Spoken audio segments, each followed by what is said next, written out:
Ya, balik lagi bareng Ayang, masih di podcast Kenmo, stasiunnya generasi muda. Wah, tentunya yang masih bareng sama kakak-kakak dan dedek emes. Kakak-kakak dari komunitas relik ini tentunya yang masih mau menanyakan tadi kan pertanyaan sempat yang terjeda gitu kan, pengalaman mereka, bagaimana mereka mengabdi di Kampung Mualaf tadi. Nah, untuk dulu serta di luar sana yang masih penasaran, tetap terus ikuti live streaming kita di YouTube channel Sultan TV, dan jangan lupa juga untuk di subscribe, jangan lupa juga untuk di komen gitu kan, like dan share. Nah, jangan lupa juga dong untuk kakak-kakak juga di follow nih Instagram Sultan TV gitu kan. Media sosial yang lainnya juga ada kayak Facebook dan Twitter gitu kan, tentunya dengan fanpage yang sama yaitu sultantv.co gitu kan. Di sana banyak banget informasi-informasi yang menarik. Selain ada program podcast Genmood, ada juga program yang lain. Oke nih Kak, langsung ke pertanyaan yang tadi gitu kan. Bagaimana nih Kak pengalamannya waktu kalian mengadakan pendampingan di Kampung Malap? Ada yang mau jelaskan bagaimana pengalaman dari Gede Emas atau dari Kasopa gitu kan, dari masing-masing aja nih biar nggak salah satu yang ngejelasin. Dari Dede Emas. Oke, Dede Emas dulu, bagaimana nih Dede Emas waktu selama mendampingi Kampung Mualaf ini gitu, cerita-ceritanya. Jadi gitu. Oke, terima kasih. Sistem pendampingannya kan seperti ini. Jadi 1 minggu sekali itu bergilir ya. Jadi 1 minggu relawan baru. Pas itu waktu minggu ketiga saya sendiri sangat respect sekali warga sananya itu, warga Mualafnya. Pengalaman yang sangat membuat saya kaget dan lucu itu waktu saya mengajak anak-anak kecil ini mengaji gitu. Ketika diajak mengaji katanya, "Hayo ngaji." Jawabannya itu lucu banget katanya. Katanya jawabannya, "Korea mah ngaji daripada ngaji mending maling jengkol." Oh gitu sih. Iya. Bahasanya Korea gitu. Iya, ya Korea katanya. Tapi kita pendekatan sampai akhirnya hati mereka juga kena kan, dan kita akhirnya mereka mau yang diajar ngaji, kemudian dia ajar mengenai hal-hal yang mendasar kayak sholat fardu, kayak baca-bacaan gitu. Pengalaman jadi mereka itu awalnya agak-agak nggak mau gitu kan ya, bahasa Koream tuh nggak mau gitu kan bahasa gaulnya agak songong gitu ya. Diajak ngaji malah pengen main jengkol kan begitu ya. Jadi mungkin mereka juga masih perlu adaptasi dengan kita. Oke. Dan kalau dari Kak Dede Gemes ini sendiri gitu, pas di sana nih, pas tanggapan mereka Koream kayak gitu, Dede Gemes mencoba menarik merekanya dengan cara apa gitu tuh waktu kemarin itu? Untuk awal strategi yang saya pakai itu kita tetap mengikuti alur mereka gitu ya. Berarti ikut maling jengkol? Ya, enggak, tapi kita ikut ke kebun ya. Oke. Ikut ke kebun, kita ikuti sampai kita itu sampai kenal sih sama orang tuanya. Bahkan kemarin itu pulang kita dibawain campedak gitu. Kalau campedak bahasa Sundanya tuh nangka berit. Oke. Nangka berit.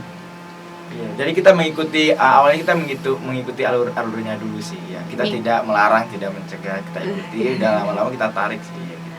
Lama-lama dia juga dapat beradaptasi terus mau gitu ya. Jadi pengajarannya tuh selipan juga gitu. Kita main selipin gitu. Belajar. Jadi bertahap gitu ya. Jadi lebih banyak mainnya atau belajarnya nih Kak? Kalau yang Kakak sendiri rasain? Main sih. Iya, sama anak kecil tuh main. Okay. Karena anak kecil susah ya kalau diajak spontanitas untuk diajak langsung untuk mengaji, untuk belajar itu harus ada bahan untuk menarik dia gitu kan dulu ya. Gitu. Oke, dari Dede Gemes kan seperti itu ya pengalamannya. Kalau dari Kak Sofa sendiri waktu di sana gimana Kak pengalamannya? Ya, sekedar berbagi pengalaman saja ya, karena di sana tuh ya memang apa yang dikatakan oleh Dede Emes ini benar banget ya. Artinya ketika kesel nggak sih ngomong Dede Emes? Iya, pengen marah aja gitu sebelumnya. Nggak tahu gitu sama muka lu gitu. Oke. Iya, jadi di sana kan memang di sana kan mayoritas bukan Islam murni gitu. Artinya di sana juga mualaf, dan kita juga perlu yang namanya pendekatan emosional. Pendekatan kita juga terhadap mereka itu harus benar-benar menyentuh hati mereka. Ketika kita bilang A, mereka tidak mau, ya udah kita turutin dulu alur mereka seperti apa. Dan alhamdulillah dengan kita selama di sana perubahannya mungkin sangat drastis sekali Pak ya. Dari mulai mereka itu malas untuk berngaji, kurang tepatnya di waktu sholat gitu. Nah alhamdulillah kita relik masuknya di sana itu mereka bisa mampu sholat tepat waktu dan ngaji rajin gitu. Dan alhamdulillahnya itu kita juga di sana mempunyai pengaruh yang sangat luar biasa gitu. Alhamdulillah sekali ya dengan adanya relik datang ke kampung mualaf itu. Nah kan tadi yang diceritain sama Kak Sofa dan Dede Mas ini kan lebih banyaknya menceritakan tentang anak kecil gitu ya. Otomatis kalau di kampung mualaf bukan anak kecil semua dong isinya gitu. Ada orang dewasa aja juga. Nah, kalau dari tanggapan orang dewasanya sendiri gimana? Dari pengalaman Dede Mas dulu atau Kak Sofa dulu nih mau jawab? Ya saya dulu ya. Oke. Ya kalau dari orang dewasanya ataupun baik perempuan ataupun laki-laki di sana, ibu-ibu ataupun bapak-bapak, di sana sangat mengikuti alur kita gitu. Ketika kita mau mengajarkan tentang sholat, tentang fikihnya, tentang cara belajar ngaji, cara rukun wudunya seperti apa, syarat sah wudu seperti apa, mereka nurut. Mereka artinya mau apa yang kita ajarkan itu mereka sudah belajar juga di sananya, karena di sana ada satu ustadz dan satu ustazah juga.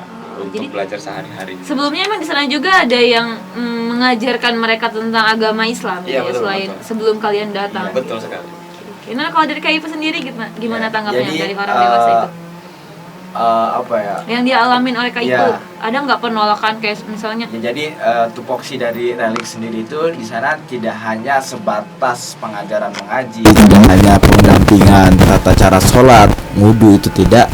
Kami pun di sana memberikan luang mereka untuk untuk keluh kesah curhat mereka, masa lalu mereka. Kita menampung. Jadi kayak mereka ibaratnya mempunyai sebuah potensi, tapi bingung potensi mereka mau dikemana yang mendalikan. Nah, kita menaungi atau kita mewadahi seperti mereka di sana itu dia di mualaf itu potensi mereka dari madu dan gula aren ya. Mereka masih bingung cara penjualannya. Nah, saya kenalin tuh dikit-dikit yang namanya kita buat media, iya. Kita nge-branding produknya mereka gitu. Nah, jadi dari kalian juga membantu ekonomi mereka juga. Sedikitnya membantu lah ya dari cara pemasarannya. Dari orang tuanya pun mereka sangat open ke kita itu, welcome banget juga ya, sampai ada hal-hal yang memang terjadi di sana tuh ya diserahkan ke kita gitu, maunya kayak gimana, yang penting kalian betah di sini. Itu saking saking antusias banget ya ke kita ya begitu. Oke, jadi nggak ada penolakan atau respon yang negatif kan awal-awal kalian datengin. Sepertinya kita udah tadi membahas kampung mualaf. Mungkin Dulur Sultan di luar sana gitu kan. Apa sih kampung mualaf sendiri gitu, di mana dan letaknya? Mungkin dari Dulur Sultan di luar sana juga ada yang penasaran gitu. Kira-kira boleh nggak dikasih tahu gitu tempat dan lokasi Kampung Mualaf Lande itu di Kabupaten Lebak. Kabupaten Lebak, dekat sama Kecamatan Loidamar dekat sama pariwisata Baduy ya. Dekat sana gitu ya. Deket. Berarti jadi Dulur Sultan, kalau Dulur Sultan penasaran nih sama yang diceritain oleh Dede Mas dan Kak Sofa ini gitu. Kalian bisa datang aja gitu kan ya ke Kampung Mualaf itu gitu kan. Kita tunggu ke sekretariat kami di Kesawon. Jadi kalian juga bisa ikut nih gabung bareng mereka kalau boleh. Oh ya, pendampingan itu selama berapa ini sih Kak gitu? Berapa lama gitu dalam mendampingi mereka, dan bener otomatis goalnya itu sampai bener-bener mereka mengenal Islam dan bisa gitu kan menjalankannya seperti orang-orang yang biasa gitu kan. Itu berapa lama gitu prosesnya? Prosesnya itu selama 3 bulan. Jadi jangka panjang kita itu 3 bulan. Kita pendampingan literasi Al-Quran itu di sana 3 bulan. Belum sampai 3 bulan ya kita terhambat oleh pandemi ini ya, COVID, korentil ini. Karena centil ini gitu ya. Jadi terhambat nih gitu kan. Terhambat itu ya. Tadinya banyak banget yang pengen collab kan, kayak pengen bermitra dengan kita juga. Mitra itu ya, berhubung ada ini kan Korontil ini, iya, corona centil gitu kan. Jadi kalian terhambat gitu. Iya, dan Jadi sampai sekarang masih belum ada pendampingan lagi gitu. iya paling kita cuman controlling saja ya, Iya, controlling paling kayak kita kan apa ya punya buku harian Oke, mengenai progresan mereka sampai mana, ini mana, terus dari anak kecil ngajinya udah sampai mana juga. Kemarin ya controlling dari sana ya, alhamdulillah ya mereka juga masih ngaji, ya, masih ngaji. Namun Ya. kita masih belum bisa tetap ke sana karena memang keadaannya. Karena Iya, ngeri juga ya kan ngeri kalau juga, misalnya ke sana takutnya menularkan Ya, atau kita bawa virus ya. Iya, Kalau iya. virus cinta sih nggak apa-apa. cinta terhadap Islam gitu baik ya. Bener. semakin ini gitu kan ya, dia semakin mencintai Islam gitu kan semenjak dia memeluk agama Iya. Islam sendiri gitu kan. Iya. Oke, nih. Di sana juga ada tahfidz loh. Oh, Iya, dari mualaf sananya. Dia udah kemarin itu udah 4 juz ya. 17. Oh, 17 juz. oh luar biasa banget. Iya. Berarti ada yang ngedampinginnya juga dong, Iya, kayak iya, ustadznya iya. gitu yang khusus buat tahfidz. Iya, ada. Iya. Jadi saya Enggak, di sana tuh gini loh. Jadi di sana itu kita berada dalam naungan yayasan ya. Yes. Karena Oke. memang dalam yayasan itu kita juga bermitra dengan yayasan itu bermitra dengan Relik. Oke. Artinya si kampung mualaf ini dinaungi oleh yayasan. Jadi mereka itu ketika sudah lulus SD, nah mereka dari yayasan mengambil untuk sekolah tahfiz gitu. Kebetulan kemarin sudah ketemu sama tahfiznya itu laki-laki, namanya inisialnya Saipudin ya. Oke. Ya, inisialnya Saipudin itu ya udah hafal 17 juz, alhamdulillah. Asli orang Lando. Asli orang. saya juga anaknya. hafal Bang Sob, Iya. 30 dus. 30 dus. Dus hari ini. Sorry, setiap hari dimakan dong gitu Mah ya. Dedek emas. Oke nih, itu kan salah satu program dari kalian Iya. gitu ya. Sebenarnya program kalian tuh apa aja sih selain itu, kan masih banyak dong gitu. Selain dari pendampingan itu sendiri ada apa aja, siapa mau jawabnya? Kak Safa atau Dedek Mas? Mas. Ya. Kayak muntah kok. Ya, jadi kalau program pendampingan itu dari platformnya Pelita.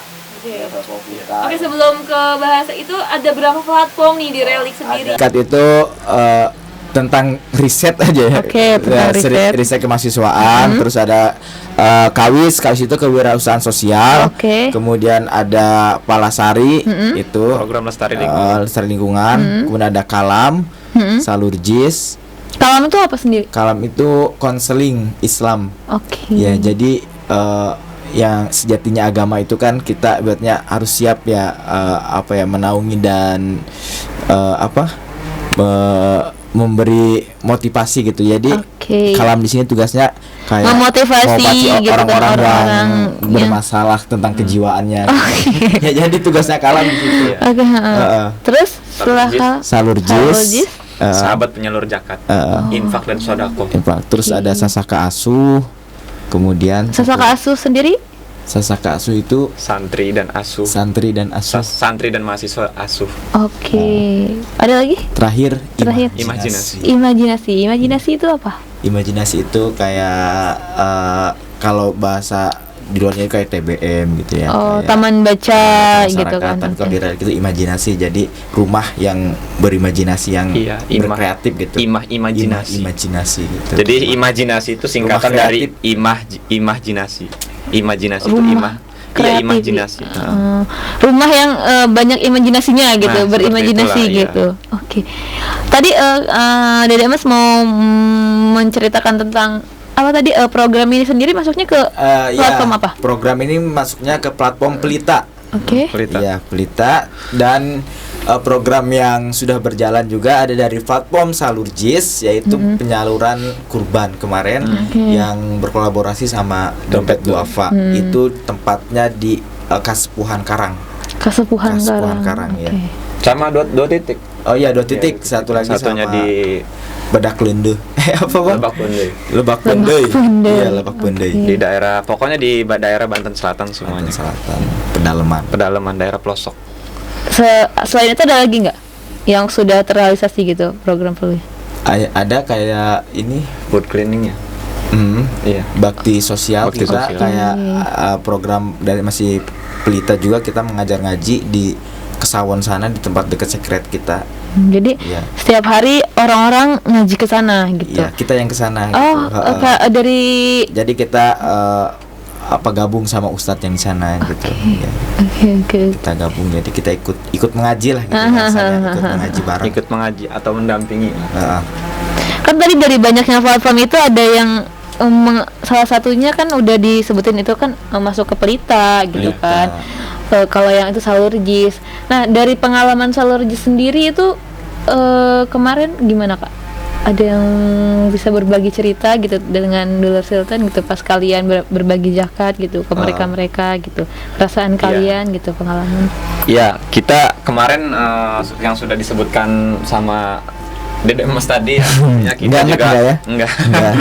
Bermitra dengan Dompet Duafa, kita juga punya istilahnya sendirilah, punya ya punya mitra terhadap kita, yaitu di Dompet Duafa. Kita menyalurkan di sana 1 ekor sapi ya, 1 ekor sapi. Dan tujuannya itu untuk apa? Kenapa di daerah pelosok Banten dan kenapa juga di daerah di Mu'alaf gitu kan? Khususnya gini, kalau misalkan di Mu'alaf itu memang mereka itu tidak tahu menahu tentang kurban itu apa, manfaatnya untuk apa, dan mengingatkan kepada siapa. Nah, justru di situ kita hadirnya relik di situ, kita bisa ngasih tahu ke mereka. Artinya ketika si kurban ini mengingatkan kepada siapa, dan itu tuh buat apa manfaatnya gitu. Intinya mengedukasi mereka tentang bagaimana Nah, itu kurban iya itu, iya. secara agama. Iya, gitu. betul seperti itu. Oke, kita break dulu gitu kan. Ayah masih punya pertanyaan-pertanyaan yang lebih menarik gitu kan ya di siap. segmen akhir nanti Siap. gitu kan. Jadi kita break dulu, tetap di Siap. podcast Kemus, stasiunnya Generasi Muda.